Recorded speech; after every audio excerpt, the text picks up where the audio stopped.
Welcome back. All right, another news of the day video for all you fine people on the internet. It is Sunday, October the 5th, and as expected, a lot of players on waivers today. I've gone through a couple of different waiver lists, actually, to try to find everybody that's on waivers today. There was also a trade made today, so the San Jose Sharks continue to just collect dead cap. Ryan Ellis' contract was traded to San Jose by the Philadelphia Flyers. San Jose also gets a 6th-round draft pick in 2026. That now leaves San Jose with $34,437,501 in dead cap. So that's between contracts they've bought out, it's retention, and contracts for players that aren't going to play. Ellis' career has been done for a while. Philadelphia gets Artem Guriev and Carl Grundstrom, who they then placed on waivers. They also have placed Gilbert on waivers, Regenda being waived by the San Jose Sharks. With this trade, it saves the Philadelphia Flyers $4.45 million worth of the cap hit for Ryan Ellis. Means they don't have to put him on LTIR. And for San Jose, they have a lot of cap flexibility right now. This is a team that, with that amount of dead cap, they can play with that however they'd like. And I think the San Jose Sharks are looking a lot like what the Arizona Coyotes looked like about 5 years ago in terms of just picking up a bunch of players who aren't going to play. Having a bunch of money on their cap that isn't necessarily theirs, that kind of thing. The hearings for Mosier and Sabourin will be tomorrow. So Monday we will hear what the suspensions are going to be for Mosier and Sabourin of the Tampa Bay Lightning, but both of them are going to get suspended. There was one waiver claim, from yesterday's waiver list.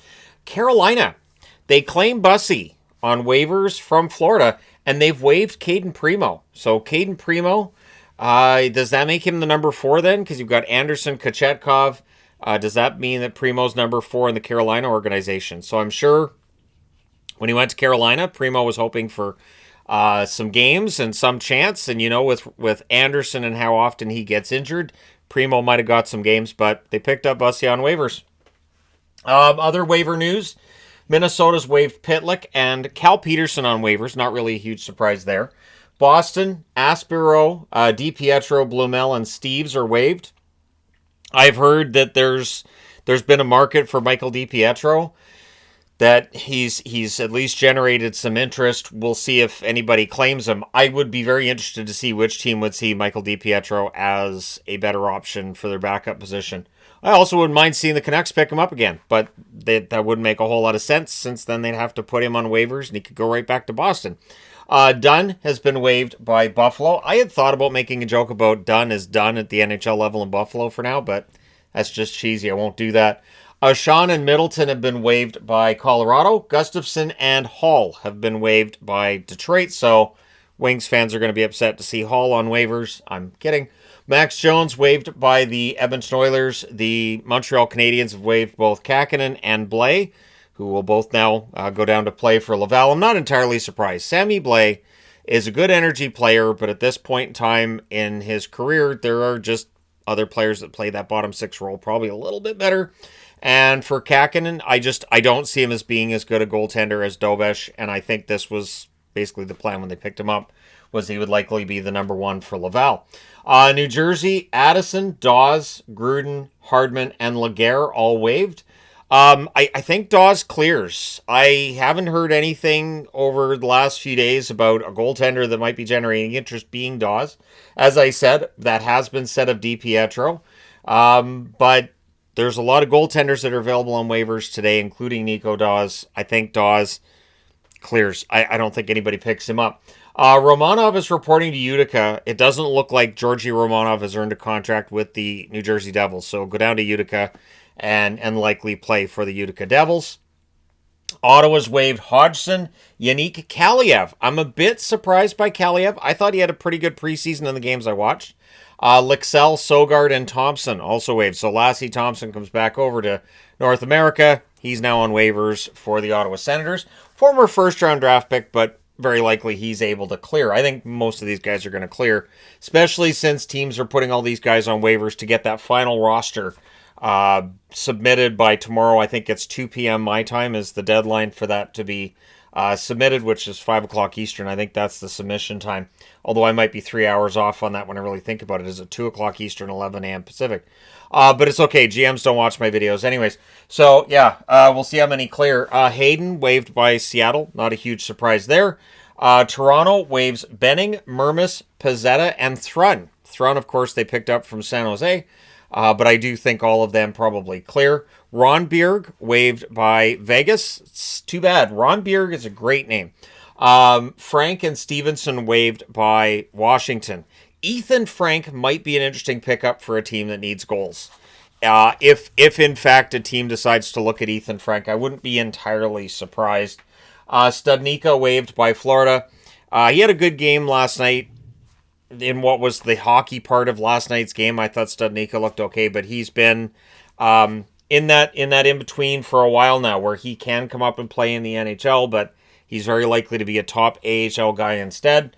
Winnipeg waives Dewar and Heinola, and for Ville Heinola, I had thought maybe with the injury issues Winnipeg's had, maybe he qualifies for the team, but he does not. Perfetti is out week to week with an ankle injury, so week to week means minimum of 2 weeks, in my opinion. Chabrikov has signed a 2-year extension with the Winnipeg Jets, paying him $875,000 per season. The Gavin McKenna hype is, I think, way too high right now. And I get it. I totally understand that, this player going to the NCAA, the hype's really high. But he scores the game winner over Arizona State, and I knew the Sun Devils were Arizona State. I swear, when I was saying that video, when I was doing the video yesterday, I meant to say Arizona's Sun Devils, meaning the state of Arizona where the Sun Devils play. But Arizona State Sun Devils losing against Penn State, led by McKenna. Well, now Topps, the card company, has apparently acquired the jersey worn by McKenna for his first game, and that's going to be available to collectors. So I think the hype is a little bit high. For all of the complaints about Bedard over the first 2 years of his career, which I've said before, I don't think are necessarily warranted. I just wonder if McKenna, if they're building up so much what McKenna might be, that ultimately it leads to disappointment after he's drafted, makes his debut next year, when he's not Connor McDavid, when he's not Sidney Crosby right away, right? So at any rate, McKenna's definitely generating a lot of interest right now, and I think that's great for him, for the NHL too, even though it's NCAA. I think it's good because he's going to get drafted first overall.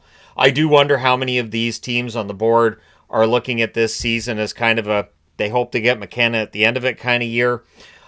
So yeah, let me know your thoughts. I think the hype right now is a little bit high for McKenna, and I know he's going number 1 overall, and I know he's going to be a very good player. I feel like the hype might be a little bit high.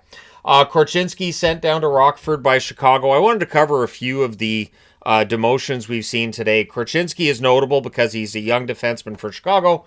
Likely would have made it if they hadn't signed Grzelcyk. So signing Grzelcyk means Korchinski goes down.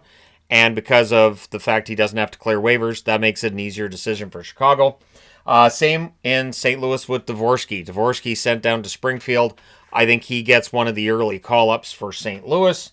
Douglas waived by Utah. Douglas is a big-bodied hockey player who very likely clears waivers and ends up playing in Utah's AHL city.